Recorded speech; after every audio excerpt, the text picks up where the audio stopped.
Shalawat dalah salamipun Allah mugi katur dateng junjungan kita Nabi Agung Muhammad sallallahu alaihi wasallam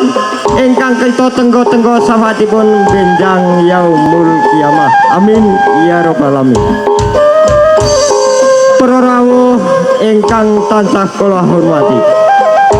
kawula tansah ngaturaken agunging panuwun dene-dene ing saat dalu punika dhateng kadang-kadang seni saking Boyolali ingkang sampun kersa ngregengaken wonten ing adicara perti dusun.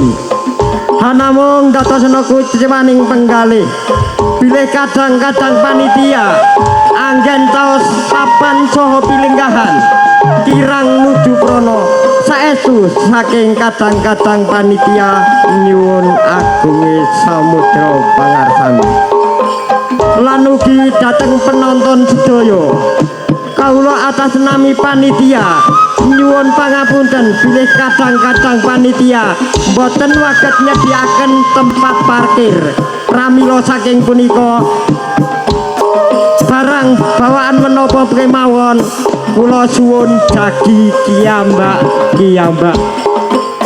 saking kawula wiwit purwa madya mbok bilih wonten kirang saha langkungipun saestu kawula nyuwun agunging samudra pangarsani. Akhirul kalam wassalamualaikum warahmatullahi wabarakatuh. Nuwun.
Mugi mikatekno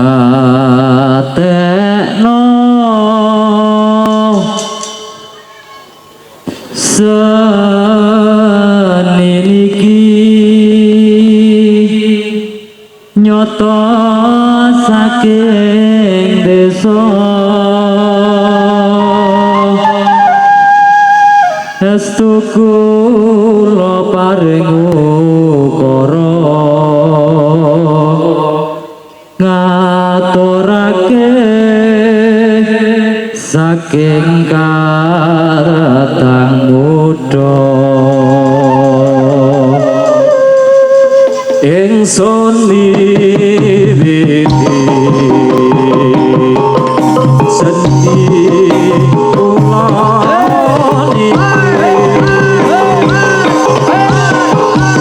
ingsun nyata lagi nyanyi rasa ungkapaning ati mula mangertiyo dumateng sedaya pamirsa estu kula paring ukara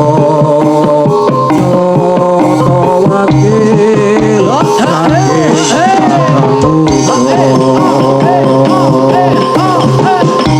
mugi mikatena saniki nyata saking desa kula paring rembaka anggening rembaka tanpa salaminya amung pamuji maring ngersaning Gusti mugi saged nglampahi kasendi wonten ing wekdal iki mugi mikatena seniki nyata saking desa kula nyawan padoa anggening rembaka ngantos enut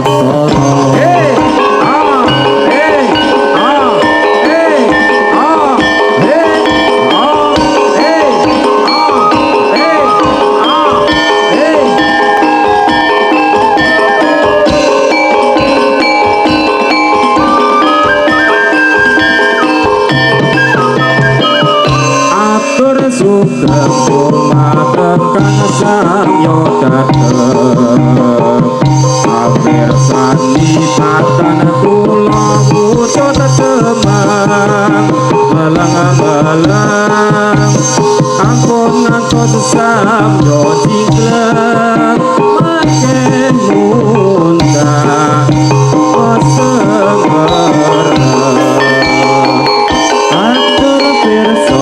dumateng para pamirsa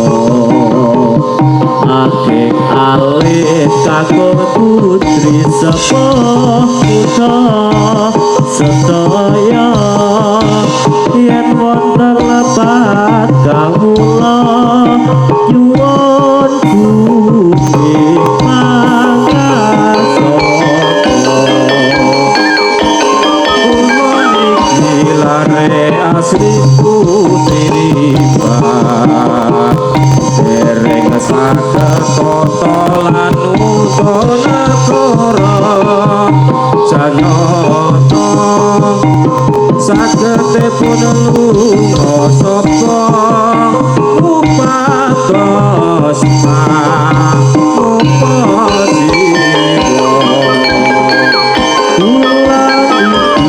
lare asli putri rimba dereng saged notolan wutan negara sanyata yen wonten lepat kawula nyuwun bumi pangasaka sedaya kang sabda wersa yo yo yo yo kawula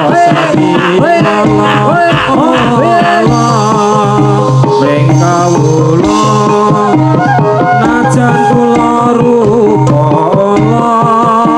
nanging pasti konsoniro sampun tetapang dados satur kawula mugi samya sakecana lenggaira sadaya yen wonten apa kawula nyuwun gunging pangarsa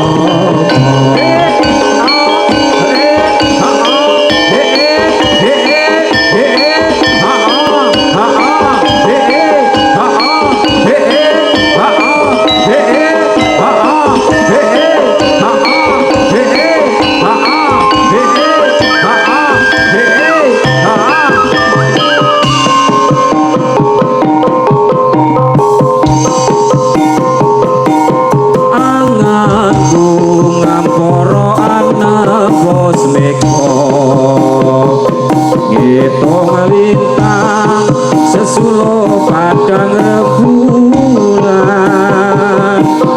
tak goleki ana ngendi si pancerino tak titipi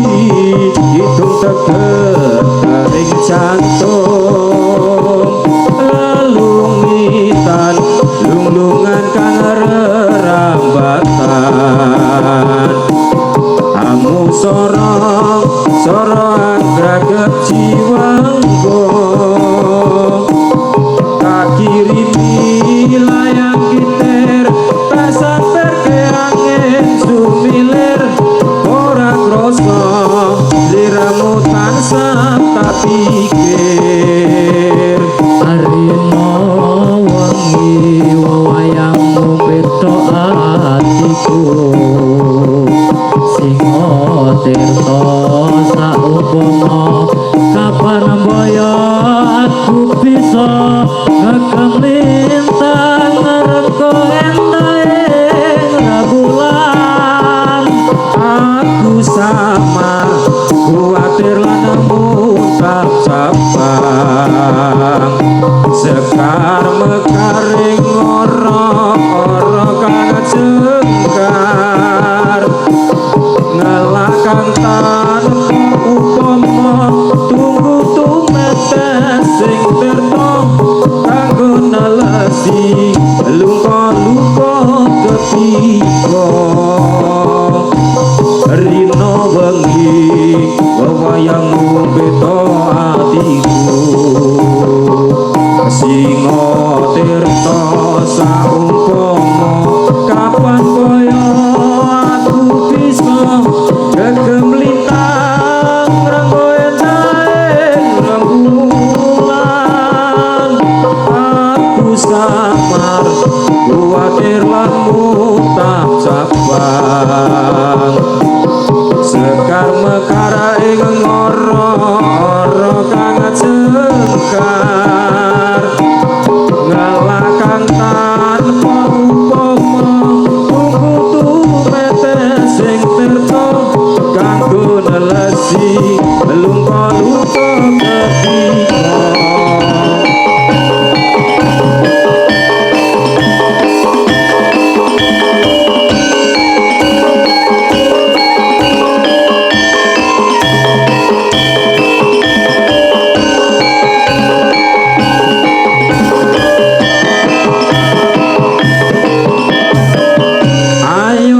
kanca padha olahraga supaya betane rasa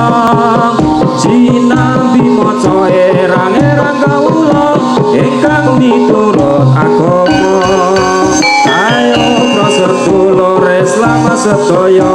bebareng ora matana maring mirate nabi junjungan kita Nabi Muhammad kang mulya pro kaum muslimin muslimat serta ansur lan fatayat padha kiyatno anggone manghormat maring mirate Nabi Muhammad lamun wong urip ora gelem manghormat maring mirate anjing Nabi besok yen kita tumekaning pati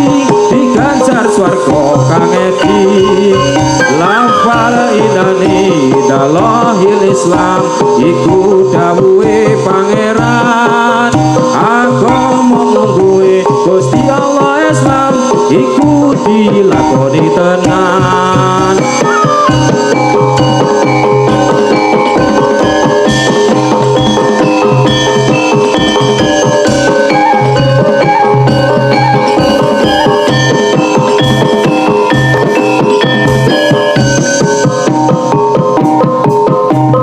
Wanatya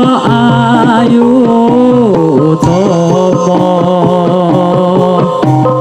gambar aruming kusuma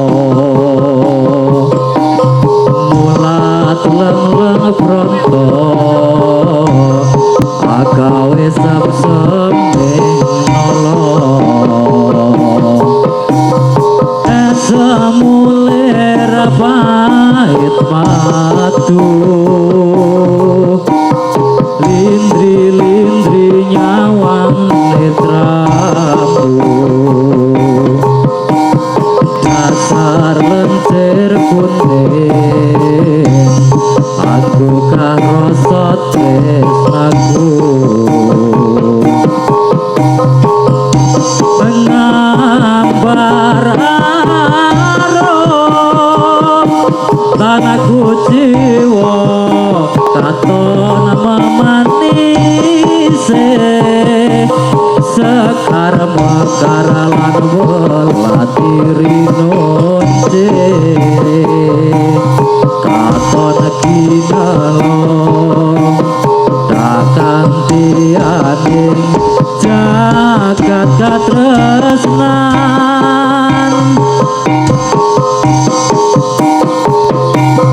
tiada yang lebih indah, tiada yang lebih rindu selain hatiku. Andai engkau tahu rembulan kang sumunar nyakseni tresno kang tuhu tan ono liya mung sira wong ayu. Wanatya ayu utama gambar aruming kusuma mulat leng-leng pronto agawe samsembing nolong.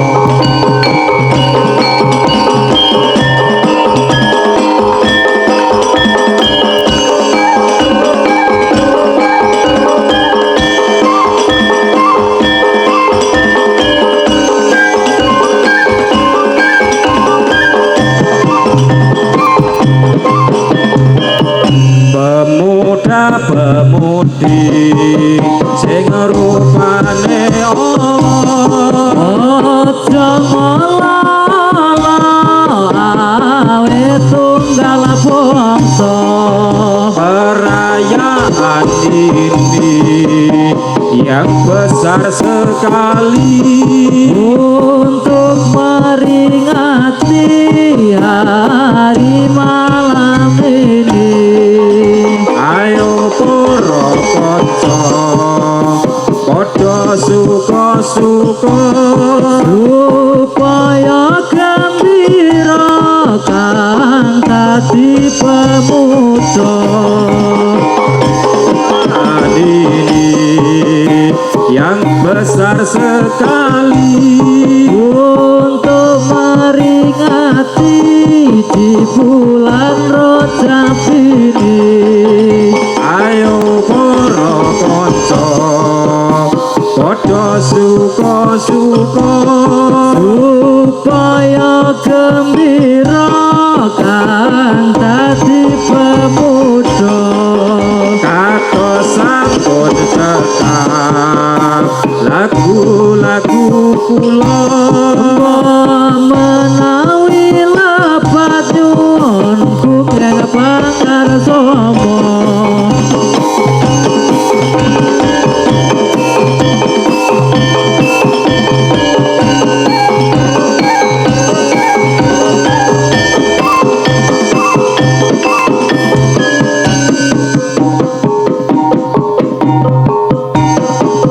kepranan jroning atiku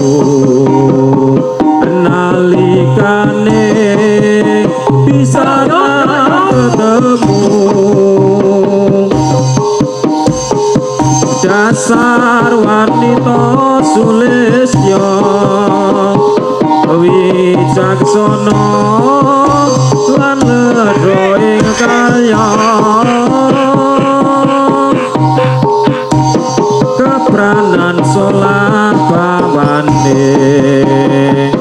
nyoto lantip wasi sing bicara wasi sing wicara wirata sarta wirama nyoto dika wanita sulistya jroning batin tuwa rasa tresna sansaya ngrembaka rina kelawan wengi wong ayu tak impi-impi wong ayu tak anti-anti saka soroting netramu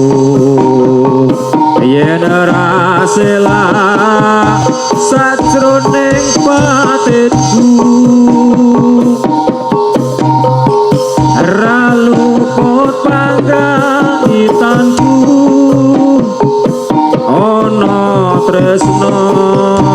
sajroning atiku jroning batin tuwa rasa tresna sansaya ngrembaka rina kelawan wengi wong ayu tak impi-impi wong ayu tak anti-anti saka soroting netramu yen ora sela sajroning batinku ra luput panggraitanmu ana tresna sajroning atiku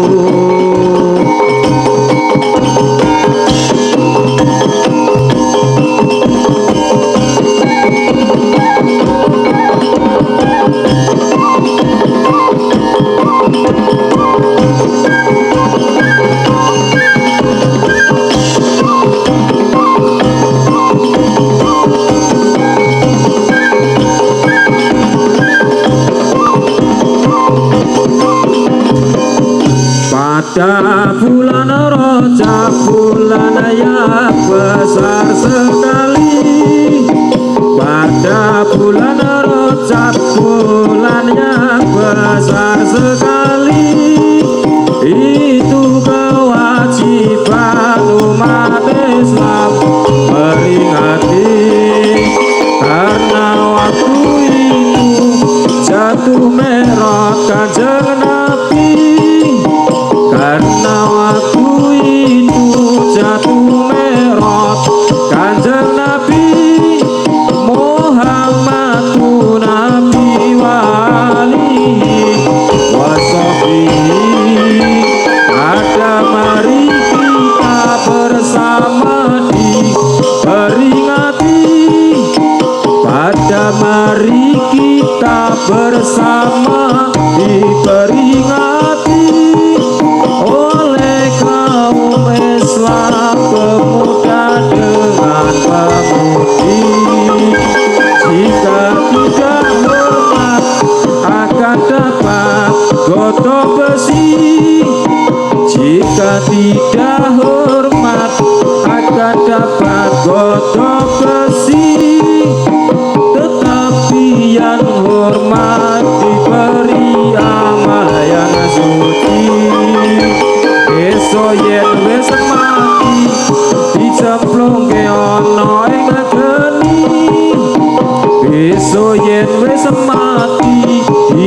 nyemplungke ana ing geni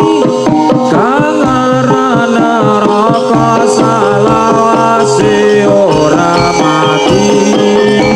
kados sampun cekap kang kados atur kawula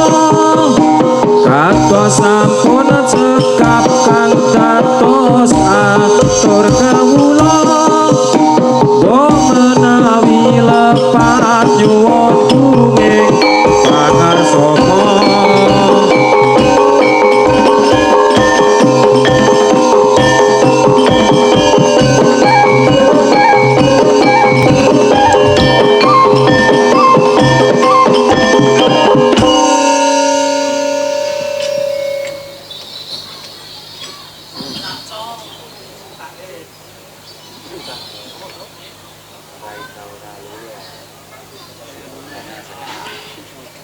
Raga kang kajirat tresna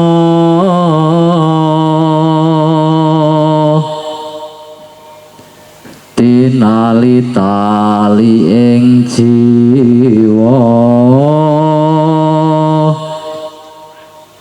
kekandrung parasmu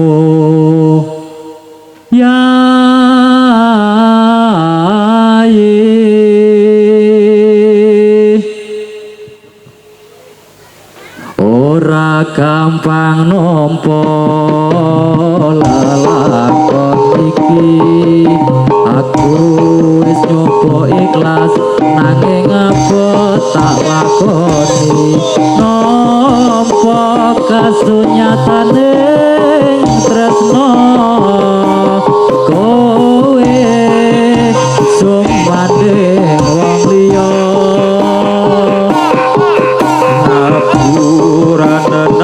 aku yen ninggal ke sliramu nanging atiku wis dudu tuwemu Gusti tansah krungu apa panyuwunanmu muga kowe enggal entuk hatiku ati durung alila kowe nyandeng wong liya apa iki kasunyatan sing tak tampa pasane kembang mekar ana ing ati nanging kudu aku sing duweni wis cukup lalekno imbang atimu lara merga rasa tresno ra bisa dipaksa atiku percaya yen kowe mesti bisa nglilake aku sumanding wong liya ora gampang nampa lelakon iki aku wis nyoba ikhlas nanging apa tak lakoni nampa kasunyatane tresno kowe sumanding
Matur nuwun.